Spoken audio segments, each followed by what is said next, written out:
Nós voltamos com o Jogo do Poder, recebendo o deputado Chico Alencar do PSOL, com a participação do jornalista Aziz Filho.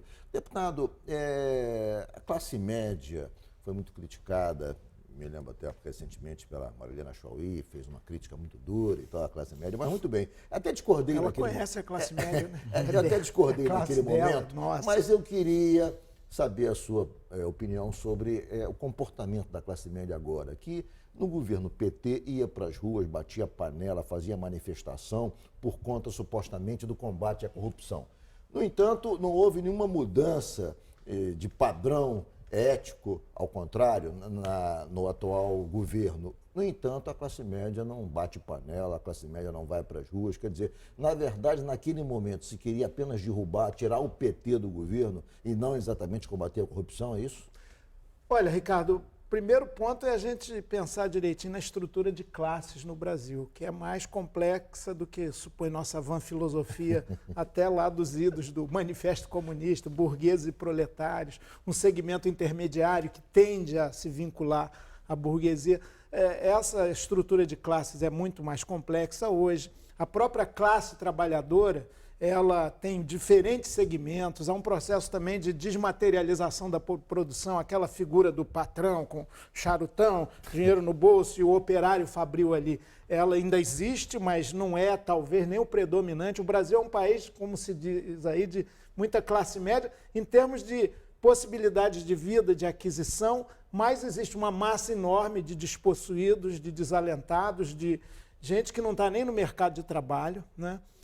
83% da força ativa de trabalho ganha até 3 salários mínimos no Brasil, para você ver como há uma massa proletária muito grande, com interesses diversificados também. Mas cadê os paneleiros? Pois é, aí a classe média... Estão silenciosos agora? A classe média, que em geral tem mais acesso à informação, talvez nos assista aqui a essa hora de domingo, mas ela tem também diferentes segmentos. Eu vi uma parcela dela agora num comício pelas diretas aqui no Rio, em Copacabana, que chegou a 100 mil pessoas no momento do ápice. Falei, opa, o pessoal está acordando. Talvez não seja propriamente aquela que bateu panela com um forte sentimento anti-PT e contra a corrupção, que é positivo, que ninguém quer. Aliás, os maiores corruptos são contra a corrupção também, mas eu acho que há um certo desencanto com a Caetano política. Veloso, Chico Buarque, Milton Nascimento. Chico não foi, não, mas pois é, tinha uma atratividade muito boa. Foi bonita a festa, mas eu acho que há segmentos que podem voltar a se mobilizar, e devem, entendo eu, e não só da classe média, porque sem cidadania você não tem república, sem mobilização de massa... Acha que aquela mobilização, ela estava centrada na derrubada do PT, da Dilma realmente, ou seja, era o PT que incomodava com a sua política pública, com as suas políticas públicas, enfim, isso incomodava? Quer dizer, tinha sim. Alguns setores da classe média viam no PT no governo, caminho, digamos, para o Brasil se equivaler a uma Venezuela. O senhor acha que essa possibilidade, embora não fosse real, mas ela existia na cabeça de alguns, era fator preponderante para levar aquelas pessoas para as ruas? Ô, Ricardo, nos 8 anos do Lula, a gente viu que, inclusive, parcela significativa da classe dominante, da alta burguesia, do empresariado, apoiou o governo. Nos serve. Delfim chegou a dizer... Lula salvou o capitalismo no Brasil. Um outro banqueiro disse, Lula está sendo uma agradável surpresa. Isso em função da conjuntura internacional, nacional. O Brasil viveu momentos de certa alegria. Mas assim que foram incomodados, descartaram o PT rapidamente. Pois é. Era uma espécie de tolerância, de aceitação tácita de um companheiro de viagem. Quando a crise se aproximou por conta das questões econômicas, o partido foi descartado por esse segmento rapidamente. E se agudizou no governo Dilma, que não tinha 1% do carisma do Lula, isso também conta. Agora, eu diria que a classe média tem por constituição, talvez pela sua própria posição intermediária na sociedade, uma certa atitude pendular. Ela, e volto a dizer, tinha um elemento que foi para o desgaste forte do PT, muito expressivo, que é a questão da corrupção. Quando começa a se perceber que o PT estava ficando igual aos demais, e ele, eu sei disso, porque ajudei modestamente a construir isso, se ergue com uma expressão política de baixo para cima, com a ética na política, que não tem nada a ver com o moralismo denista, que sustenta em uma figura, proba toda a possibilidade da moralidade, né? Brigadeiro Eduardo Gomes, Carlos Lacerda, isso aí é bobagem. As estruturas são muito favoráveis à corrupção, ao patrimonialismo, ao enriquecimento ilícito. Quando se percebe que pelo menos uma parte, especialmente da cúpula do PT, para espanto até da sua generosa militância, está se envolvendo no sistema, aí há um desencanto que se amplia. Todos são iguais. Eu acho que o que nos preside hoje, 2017, é esse desencanto com a política em geral. Sobra até para os que são sérios, então, que pode explicar um pouco assim, quando foi contra o PT, né, quando apareceram as denúncias do governo do PT, houve um susto, uma decepção, uma frustração, uma revolta em função de ser inesperado.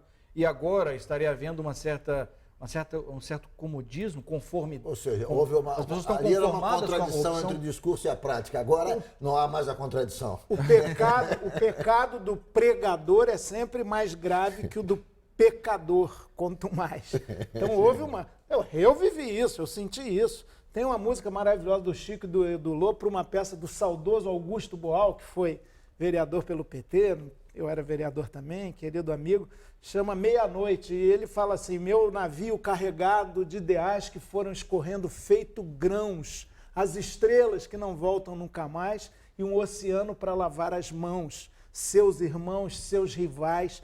Olha, uma coisa linda, que fala inclusive dessa trajetória, no caso de uma peça, a arte dá essa possibilidade mais grandiosa, mas que revela que na nossa política do cotidiano isso também acontece. Então a decepção foi muito grande.